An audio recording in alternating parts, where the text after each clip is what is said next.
Michael Parks from Albany, Georgia was only 41 years old when he began experiencing strong pains. We sat down with Michael on November 30th, 2016, before he received any treatment. He told us about his work, how his pain started, and how it started limiting his life. I do maintenance.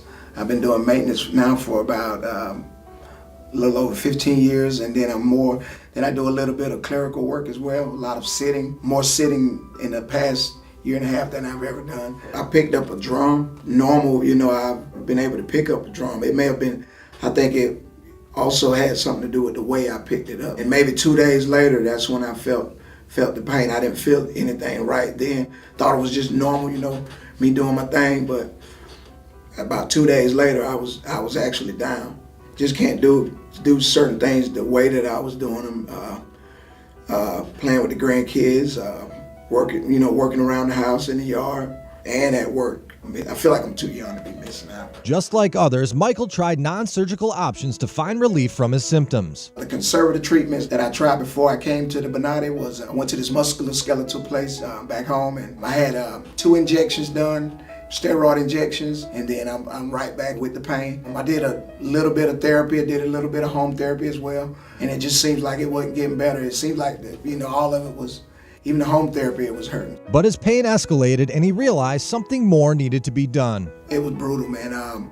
For 2 weeks, right at 2 weeks, I didn't even leave the house. I didn't even get out of bed.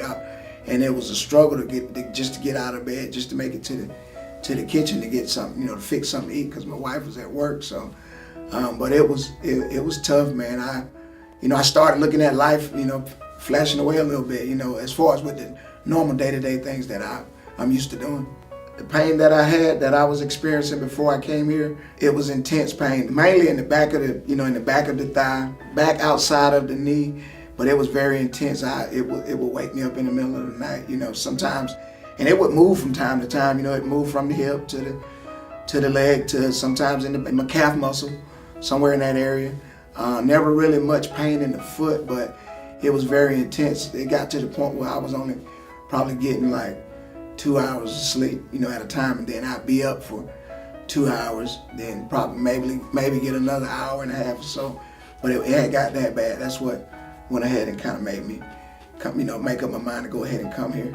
While online searching for help, he found the Bonati Spine Institute. I heard about the Bonati Institute just searching on the web, and after being introduced to just the term minimally invasive, I started, just searching on the web for different people or different institutes, facilities that perform that procedure, and that's when I found Bonati. Going beyond the phrase minimally invasive, the Bonati spine procedures take the treatment plan one step further, targeting the precise source of the pain with patented tools and techniques unavailable at any other facility.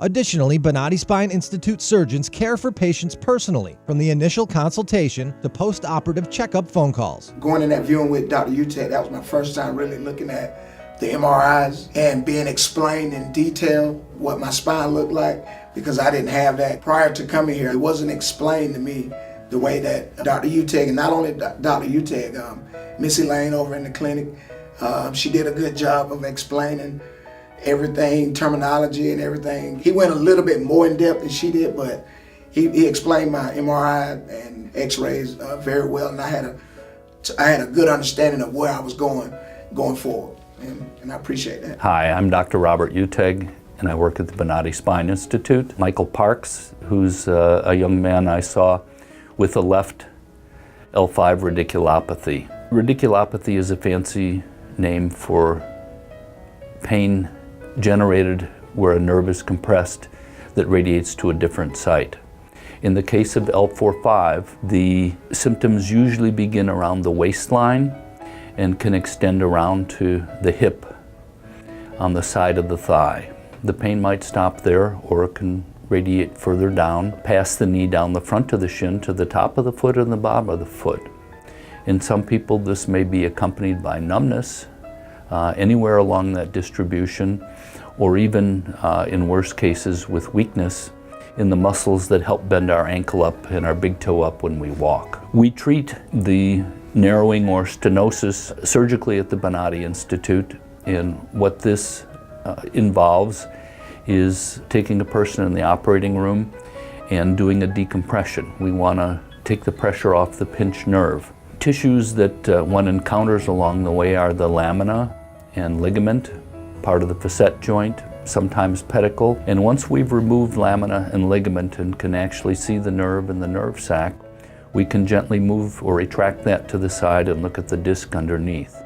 If we find that the disc is herniated or pooched out underneath the nerve, which would have been pushed up against the bone by the disc, we'll use the laser on it to shrink the disc back and to give the nerve more room. There's no better test at the end of surgery than to have a person on the table get up on their hands and knees and wiggle and move, and to see if their pain is gone. After finishing 2 procedures with Dr. Uteg only 6 days after his initial interview, Michael joined us again on December 6, 2016 to tell us about his recovery process and what activities he's looking forward to getting back to the most. Recovery is fine. I'm good. You know, if you didn't know, you probably wouldn't know that I just had back surgery. You know, I'm sitting here, I'm sitting up, I'm not bedridden. That's another reason why I chose the minimally invasive. I just want to be able to, you know, hang out with my grandboys, man. I got 2 grandboys and enjoy them. Get back to fishing because I haven't done it. I've had 1 day of fishing since, 2 days of fishing in the past 4 months. And fishing is my second hobby.